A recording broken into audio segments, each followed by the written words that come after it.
Halo guys, di sini aku mau buat video terkait 10 sifat dari Cyrus of Nara yang bikin dia terbaik dari yang terbaik dari semua karakter cowok fiksi. Why? This is the reason. Kenapa Cyrus of Nara itu better to be my husband? Konteks 10 sifat ini bukan terkait sifat romantismenya kepada Alize ya. Lebih dari itu, di luar itu ada. Oke, yang pertama, pengorbanan jiwa demi rakyatnya. Cyrus rela menanggung penderitaan terbesar demi menyelamatkan Tulan dari kehancuran total dari kutukan iblis. Sebenarnya, Cyrus ini dikenal sebagai raja yang membunuh ayahnya sendiri untuk mendapatkan kerajaan ayahnya, atau Tulan ya namanya. Jadi dia terkenal karena membunuh ayahnya sendiri dengan dalih dia bekerja sama dengan iblis. Padahal, ini spoiler, di ending itu dijelasin kalau misalnya Cyrus itu bukan orang yang memiliki perjanjian dengan iblis, tapi itu kakeknya. Akhirnya pas masa pemerintahan ayahnya, si iblis itu tiba nagih utangnya. Nah, tapi ayahnya tuh gak mau. Sebenarnya ayah Cyrus tuh punya 2 anak. Cyrus itu anak kedua dan anak pertamanya kakaknya nggak terlalu dijelasin di buku.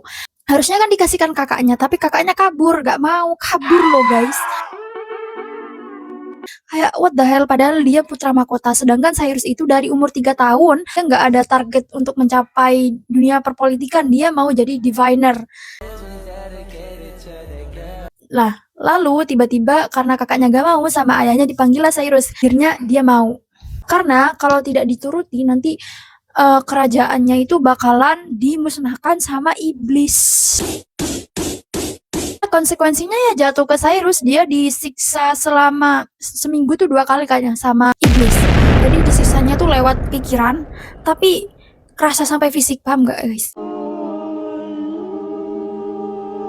Tiba-tiba Cyrus tuh kayak kejang, blank out gitu, kayak ada adegan dimana Alize tahu pas detik-detik saat itu juga Cyrus disiksa sama iblis, gimana sakitnya. Aku gak tega. 2. Gaya memimpin yang berpusat pada rakyat.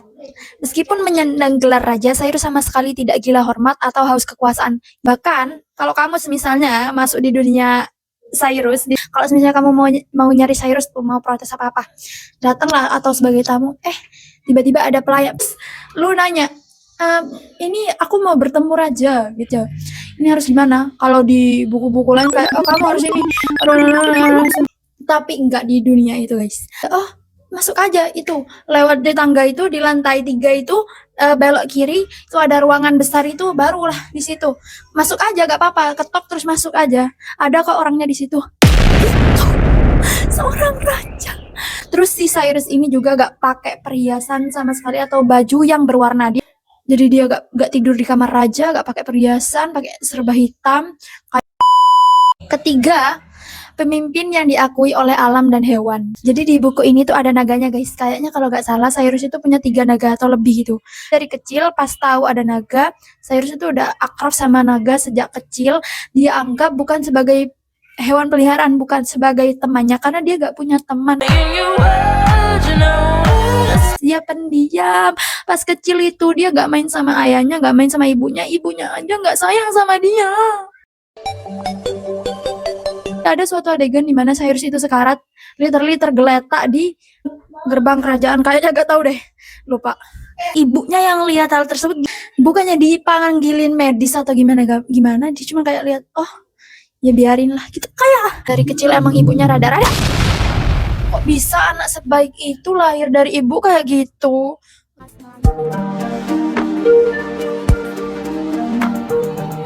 Jadi pas Cyrus sakit, hewan-hewan itu kayak tupai, serigala, harimau, naga, jangkrik, kupu-kupu, ngengat semua datang ke istana, ngerombolin istana gitu. Kayak hewan-hewan kecil kayak tupai dan lain-lain itu ngebawain si Cyrus ini buah aprikot, karena mereka tahu kalau Cyrus itu sayang sama hewan dan dia selalu suka sama aprikot.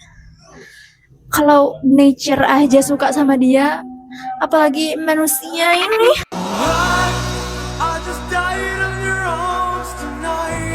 Oke lanjut, 4 ini dia itu karakter yang jujur dan transparan. Dia gak munafik guys, literally kayak kalau misalnya hatinya mau bilang A, langsung keluar A, belak-belakan.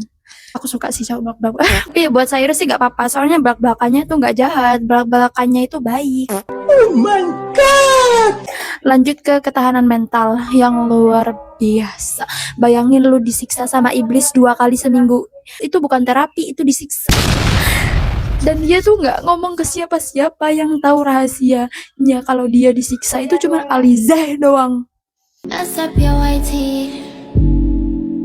Cyrus ini bikin kehidupan di Tulan itu sangat sejahtera meskipun dia tuh negara kecil, dari politik, ekonomi semuanya baik, tidak ada eksploitasi sawit, gak ada.